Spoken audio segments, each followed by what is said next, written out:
Hi guys, how's it going? Welcome back. Just a quick video to show you the Wavelaw pedal steel instrument which plays inside a Kontakt. I have the full version of Kontakt. I think you have to have the full version to be able to play these third-party libraries and instruments.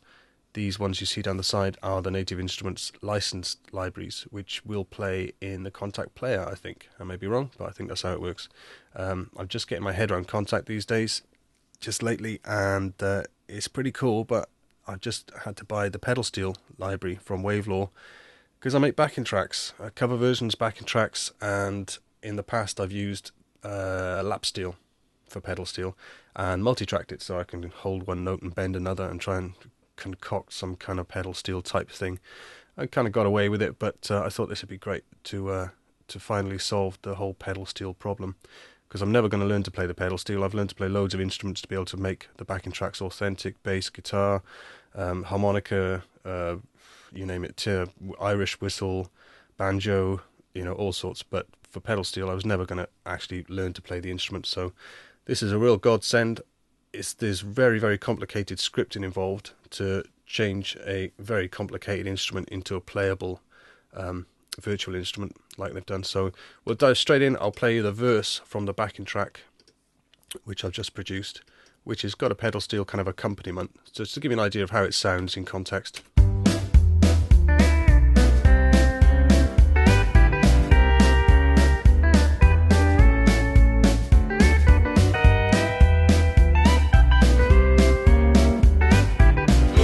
So you can hear it sounds pretty authentic. I'll just play you the part on its own, which will sound a bit different on its own.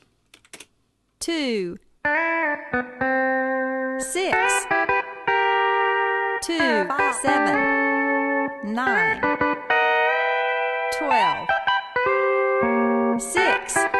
Okay, so you may have noticed there's a woman shouting numbers in the background, which are these notes. 2, 6, 2. Which are key switches, which correspond to playing positions on the neck of the instrument, as it were, because these notes will sound different depending on which playing position you're in.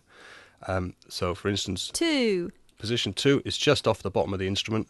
The open position is the first position, which is this one. Open. Okay, so this is 2. position 2. Now those notes would sound totally different if we're in position 6. for example. 6. So that's how complicated this gets, because it's not possible to play certain notes together on certain positions unless you access different strings, which they've done with the sustain controller down here. So the sustain on, sustain off means there's a different string configuration. That's how it seems anyway. I didn't get completely into the manual, but I had a quick look. That's kind of how it seems to work. You can't really make this instrument sound as it's supposed to sound unless you get really into a few little controller ideas to change the way it works. So the first lane here is the expression controller, which is assigned to volume. So what they've done is they've reserved volume, which is, I think, is controller 7. Yeah, I think so. They've reserved that for mix purposes, so you can use your expression pedal to control volume.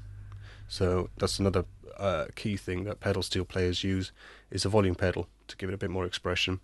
The next lane down here is modulation, which is sort of what it sounds. It's modulation. It actually creates that vibrato effect with it. I think it's called the bar that they use as a slide on a pedal steel. It creates that vibrato that you have with your left hand.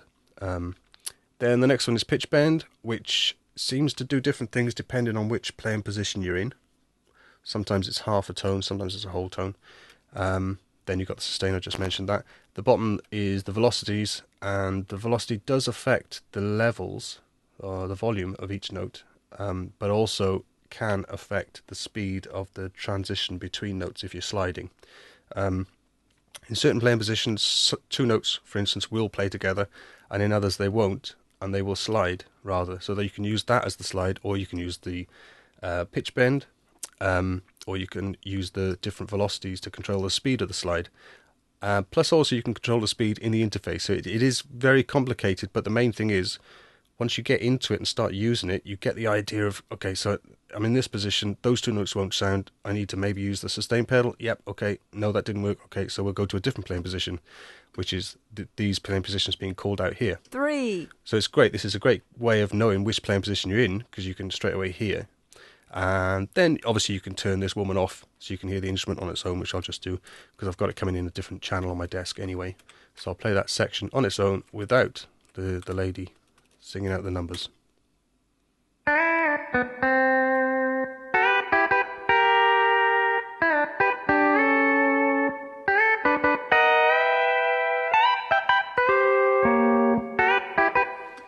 Okay, and if we just move down the track a little bit, there's quite a complicated solo, which was one of the main reasons why I decided to jump in and buy this instrument, because I thought, well, I'm going to be there for hours trying to recreate that with the lap steel and still be in the same position as before with not being able to do pedal steel parts.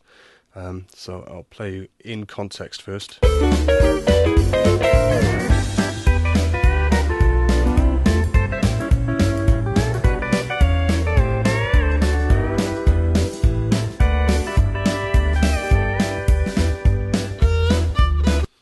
Okay, and on its own, if I play it with the lady calling out, because as you can see, there's quite a lot of changes here, a lot of key switches. 7, 9, 10. That's a quick one there. That's a quick one. 5, 8. And that's halfway through the notes. So the next notes can. So these notes are in one playing position, and then these next notes are in a different playing position. So I'll play that on its own anyway. 5, 8, 11, 8, 10, 7, 9, 10, 12, 11.